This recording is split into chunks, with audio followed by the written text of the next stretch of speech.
Welcome to our deep dive, and today we're tackling um, a pretty complex, maybe even a little sensitive topic: Yeah. the Bible and slavery. Yeah. Specifically, we've had a lot of listeners write in asking, wanting to explore how the Bible was used to justify slaveholding in America, Right.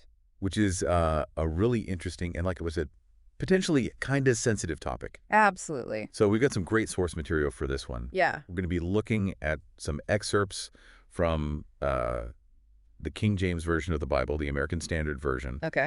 And we've even got an excerpt from the preface to the American Standard Version to kind of dive into some of the nuances of the text. Wonderful. But before we jump into all that, I think it's important just to acknowledge right off the bat that slavery in biblical times was very different from what we saw in America. Yes. Yeah. That racially based chattel slavery that we saw here. Yeah. Yeah. The term slavery itself can be misleading when we're looking at the ancient world. Right. Because in the ancient Near East, these systems of servitude varied so much. Oh, wow. For instance, the story of Jacob working for Laban Okay. in Genesis chapters 30 and 31 in the King James Version Okay. really demonstrates elements of indentured servitude, Okay. where someone works for a set period of time to pay off a debt Mhm. or fulfill an obligation. And these arrangements often included familial ties Fine. with certain rights and protections for the servant. So it wasn't the same sort of like you buy a person and they are your property for life. Exactly. Okay, wow. So even the concept of ownership was different back then. Yeah. Yeah, it was often intertwined with social and familial obligations. Okay. There was a sense of responsibility on the part of the master Right. rather than this absolute power and control that Yeah. characterized American slavery. Yeah, that we think of when Yeah. we hear the word slavery. Exactly. So how is that reflected in the actual laws about servants Right. in the Bible? Well, if we look at passages like Exodus 21, Okay. Leviticus 25, Uh-huh. and Deuteronomy 15, all from the King James Version, Okay. we see some intriguing insights into this legal framework surrounding servitude Okay. in ancient Israel. They deal with things like Jubilee years. Jubilee years, where then? That's where debts are forgiven. Oh, wow. And land is returned back to its original owners. Wow. And they talk about the treatment of servants, Okay. emphasizing fairness and protection. Wow. So they're not even just saying like, Right. well, you owe this guy money, so you have to work for him. Right. They're like, and you have to treat him well while he's working for you. Exactly. There are regulations surrounding it Uh-huh. to prevent exploitation. That's fascinating. And it's important to note that these laws even differentiate between Hebrew servants Okay. and those from other nations Okay. with specific regulations for each. So even within this system Yes. of servitude, There are nuances. there are different categories. Absolutely. For example, Deuteronomy 15, verse 12, in the World English Bible translation. Okay. And I wanted to ask you about that. Yes. We've got all these different versions of the Bible we're looking at. Right. Can you tell our listener, why are we looking at all these different versions? Well, different translations offer subtle but important variations in wording. Okay. The World English Bible, for example, uses the term sold here, Okay. while other translations might use serve or work for. Okay. These choices really reflect the complexities of translating ancient Hebrew concepts Yeah. into modern English. That makes sense. Yeah, So it's almost like the translator's trying to get at the essence exactly. of the original meaning, Yes. but also trying to make it understandable for a modern audience. Right. So what does this verse in Deuteronomy say? All right, so Deuteronomy 15.2, it states, "If your brother, a Hebrew man or a Hebrew woman, is sold to you, he shall serve you 6 years, and in the 7th year you shall let him go free from you." Okay, so even when it talks about, a Hebrew servant being sold, Right. there's this built-in limitation Yes. There's a time limit. of 6 years. Right. Wow, so they can't be enslaved indefinitely. Exactly. And there's this clear expectation of release. Absolutely. Huh. So we're seeing these limitations on servitude, especially for Hebrews. Right. A focus on just treatment, even a system designed to prevent like perpetual indebtedness Yes. and servitude. Mm. But, and I think this is a question our listener might have, Sure. these verses don't explicitly condemn slavery as a whole. Right. So how do we reconcile that with this idea that many people consider the Bible to be a moral guide? Yeah, that's a question that has challenged theologians and scholars for centuries. I bet. The Bible doesn't always offer clear-cut answers or pronouncements on every issue. Okay. It's a complex collection of texts Right. written in different historical contexts Mhm. and reflecting different perspectives. So maybe rather than looking for, a simple condemnation or endorsement of slavery, we need to consider, like, the broader themes Right. and principles that the Bible presents. Exactly. So what are some of those broader themes and principles? Well, the Bible consistently emphasizes justice, Okay. compassion, and love for one's neighbor. Mm-hmm. These principles, when applied to any social system, Right. including slavery, should lead us to question and challenge exploitation and dehumanization. Yes, those values are the seeds of a morality that transcends the specific laws and customs of any particular time period. Precisely. So we've established that slavery in biblical times was very different from the American model, Yes. and the laws governing servants, while not condemning slavery outright, Right. had built-in protections and limitations. Absolutely. I think before we dive into how those verses were later used in America, Okay. we need to look at how the New Testament addresses this issue Yeah. within the context of the Roman Empire. Absolutely. Let's do it. Yeah, let's dive into that. Yeah, so moving into the New Testament, things change quite a bit. Okay. We're now in the Roman Empire. Right. And slavery there Yeah. was a deeply entrenched institution. Right. Like it was just part of the fabric of society. Exactly, interwoven into every aspect of life. And this is where it gets really tricky, right? Yeah. Because even though biblical slavery was different Right. from the transatlantic slave trade, Right. the fact remains that like pro-slavery advocates in America used the Bible Yeah. to defend their position. Absolutely. And that's the danger of reading scripture without considering the context. Right, right. We have to remember that the Bible doesn't offer like a Yep. blanket endorsement or condemnation of slavery. Okay. It's grappling with the realities of its time, Mhm. offering guidelines for navigating complex social structures, Right. including those that involved servitude. Okay, so then how do we reconcile these seemingly contradictory messages?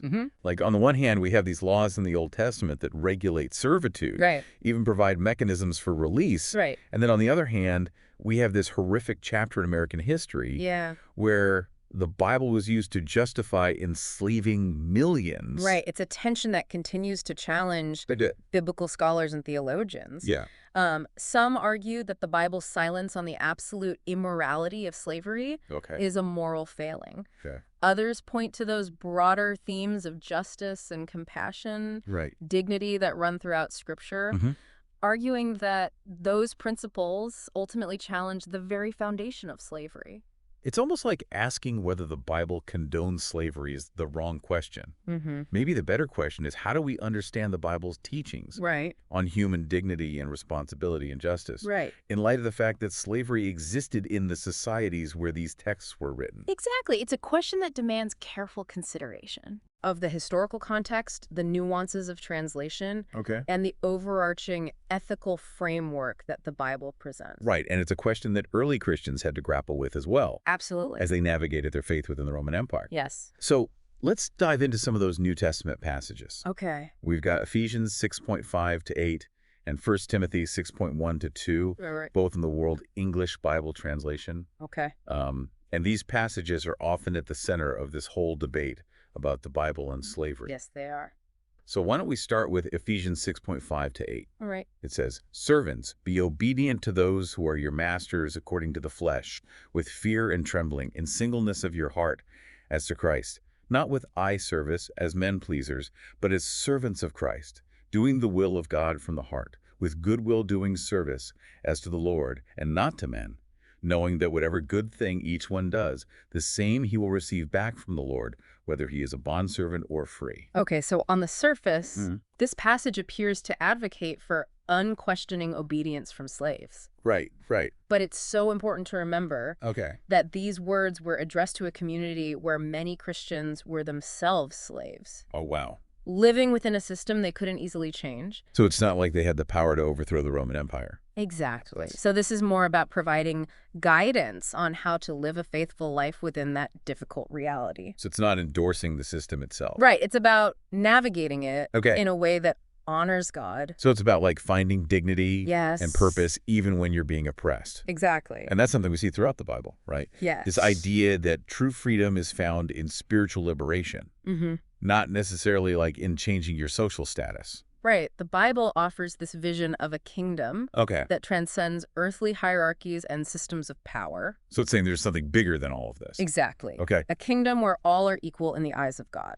That's a really powerful message. Is. But it still leaves us with this question of how these passages were used to justify slavery in America. Right, and that's where the danger of taking scripture out of context comes into play. Right. You know, pro-slavery advocates often cherry-picked verses like these, Okay. twisting their meaning to fit their agenda. It's like they were trying to make the Bible say what they wanted it to say. Exactly, instead of allowing the Bible to challenge their understanding Right. of right and wrong. Yeah, it's like they were putting their own worldview onto it, Precisely. rather than letting the Bible's worldview challenge them. Exactly. So this has been a really insightful look Mm. at the complexities of the Bible's teachings on slavery. Yeah, We've seen how biblical slavery differed from the American model. right. And we've started to explore some of the nuances of interpreting Yeah, those New Testament passages. absolutely. But I think our listener might be wondering, okay, I get all that, Yeah. but what does it mean for me today? Like, how does this historical understanding